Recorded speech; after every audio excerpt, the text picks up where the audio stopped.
জবটা কিন্তু এমনি জব পাই নাই। গণপরিবহনে নারীদের নিরাপদে যাতায়াত নিশ্চিত করতে সম্প্রতি চালু হওয়া বিআরটিসির পিঙ্ক বাস ঘিরে শুরু থেকেই ছিল তুমুল আগ্রহ। চালক, কন্ডাক্টর থেকে সহকারী পুরো পরিচালনায় নারীরা থাকায় এবং ই-টিকিটিং ও সিসি ক্যামেরার সুবিধায় এটি স্বস্তির বার্তা দিয়েছিল। তবে উদ্বোধনের পরপরই সড়ক ও রাজনৈতিক অঙ্গনে শুরু হয়েছে নতুন আলোচনা। নগদ নিয়ে এলো হার না মানা হার অফার। সর্বনিম্ন 10,000 টাকা রেমিটেন্স নগদে পাঠালে থাকছে স্বর্ণের হার জেতার সুযোগ।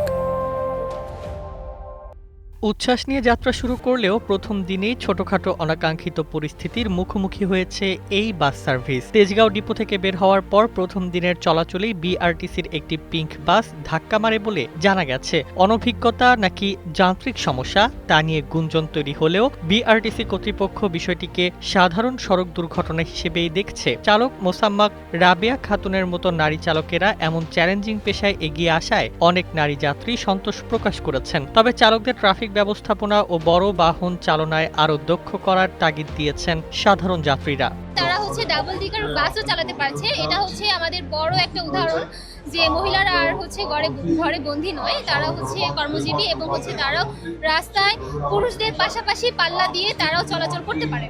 নতুন এই পিঙ্ক বাস চালুর পেছনে অন্যতম বড় কারণ ছিল গণপরিবহনে নারীদের চরম ভোগান্তি। দীর্ঘদিন ধরে অভিযোগ রয়েছে অফিসের ব্যস্ত সময়ে বা কাউন্টারগুলোতে সাধারণ বাসের কন্ডাক্টররা নারী যাত্রীদের তুলতেই চান না। বিভিন্ন সময় সামাজিক মাধ্যম ও সংবাদ মাধ্যমে এমন ফুটেজও উঠে এসেছে যেখানে স্পষ্ট দেখা যায় নারীদের দাঁড় করিয়ে রেখে পুরুষ যাত্রীদের আগে বাসে তোলা হচ্ছে। তাসমিয়া আমিন ও রুকাইয়া রহমান দিনার মতো নিয়মিত যাত্রীরা জানান, সাধারণ বাসে ওঠার লড়াই ও যৌন হয়রানি থেকে বাঁচতে এই পিঙ্ক বাস একটি বড় সমাধান। তবে এই সেবা চালু হওয়ার পর সাধারণ বাসের কন্ডাক্টররা নারীদের আরও বেশি এড়িয়ে চলবেন কিনা সেই শঙ্কাও তৈরি হয়েছে।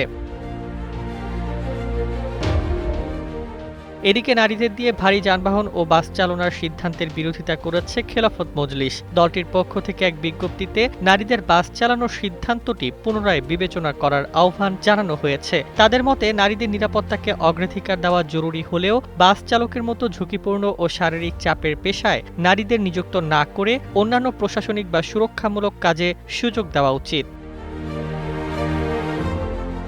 তবে সরকার এই প্রকল্পকে আরও বড় পরিসরে নেওয়ার পরিকল্পনা করেছে। সড়ক পরিবহন ও সেতুমন্ত্রী শেখ রবিউল আলম জানান, সরকারের 180 দিনের কর্মপরিকল্পনার অংশ হিসেবে সীমিত পরিসরে 3টি শহরের 13টি রুটে 14টি বাস চালু হলেও খুব শীঘ্রই 100টি পিঙ্ক কালারের ইলেকট্রনিক বাস কেনা হবে। 3 মাসের মধ্যেই প্রথম 50টি বাস রাস্তায় নামবে।